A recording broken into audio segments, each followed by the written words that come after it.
আবুল হাসান আব্দুল্লাহর একটি প্রসঙ্গ যে আলাপটি তিনি করেছেন সেটি হলো বাজেটে এবার তাকে আটকে দেয়া হবে কিনা।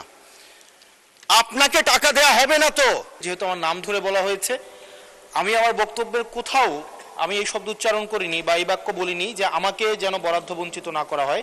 1 টাকার দুর্নীতি, 1 টাকার কোনো ধরনের অসৎ উপায়ের কোনো ধরনের আপনারা প্রমাণ করতে পারেন, আমি এই সংসদ থেকে আমরা ইস্তফা দিব।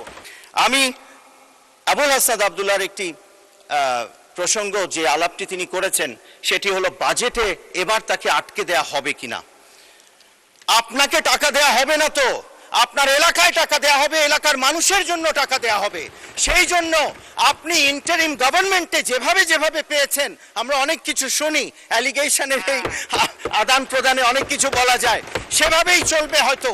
কেননা জনগণের জন্যই সেই টাকা মাননীয় স্পিকার দেয়া হবে, কোনো ব্যক্তিকে দেয়া হয় না, কোনো এমপি আমরা আলাদা করে কোনো বরাদ্দ নিয়ে কোনো কিছু করি না।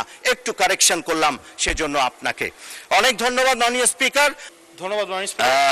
ব্যক্তিগত কৈফিয়ত 1 মিনিট প্লিজ। ধন্যবাদ মাননীয় স্পিকার।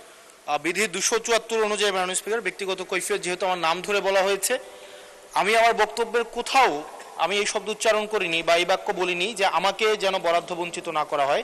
আমি সেটি বলেছি যে আমার এলাকার মানুষকে যেন কোনোভাবে আমার বক্তব্যের কারণে আমার এলাকার মানুষকে যেন বঞ্চিত না করা হয়, 1 নম্বর বিষয়। 2 নম্বর বিষয় মাননীয় স্পিকার, আজকেও এই সংসদে আমরা দেখেছি যে জুলাই সংশ্লিষ্ট কিছু আমাদেরকে মিন করে একটা কথা বলা হয়েছে যে আমরা আগে রিকশায় চড়তাম, এখন আমরা গাড়িতে চড়ি। মাননীয় স্পিকার, এই সংসদে আজকে সরকার যারা আছে, আমি আপনাদের কাছে বিনীতভাবে অনুরোধ করব, এখন সরকারের যেই গোয়েন্দা সংস্থাগুলো আপনাদের নিয়ন্ত্রণে, ডিজিএফআই, এনএসআই, পুলিশ, তারপর হচ্ছে মিলিটারি, সবাই আপনাদের নিয়ন্ত্রণে। আমি আপনাদেরকে অনুরোধ করব, আপনাদের মতো দায়িত্বশীল জায়গা থেকে এলিগেশনের টোনে এলিগেশন না দিয়ে আপনারা তদন্ত করে যদি 1 টাকার দুর্নীতি, 1 টাকার কোনো ধরনের অসৎ উপায়ের কোনো ধরনের আপনারা প্রমাণ করতে পারেন, আমি এই সংসদ থেকে আমরা ইস্তফা দিব। ধন্যবাদ মাননীয় সদস্য, ধন্যবাদ। না না, এটা বিতর্ক না, please. No no, take your seat. জি, মাননীয় চিফ হুইপ, মাননীয় চিফ হুইপ। মাননীয় স্পিকার, এটা বিষয় হলো যে এরকমের মাননীয় সদস্য যিনি বক্তব্য রেখেছেন তিনি তার কথা উল্লেখ করেন নাই, তো এখানে কোনো ব্যক্তিগত কৈফিয়ত এমনি হয় না। আর 2 নম্বর, না না, ওনার নাম উল্লেখ করেছিলেন।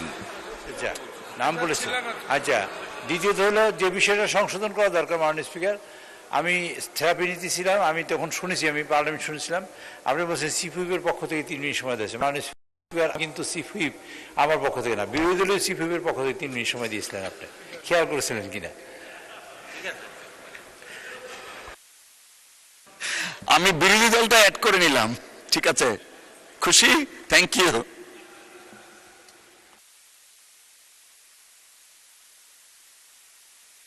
জনাব সাইদ আল নোমান, আপনি বসেন দয়া করে, মানে কৈফিয়তের বিতর্ক যাবে না।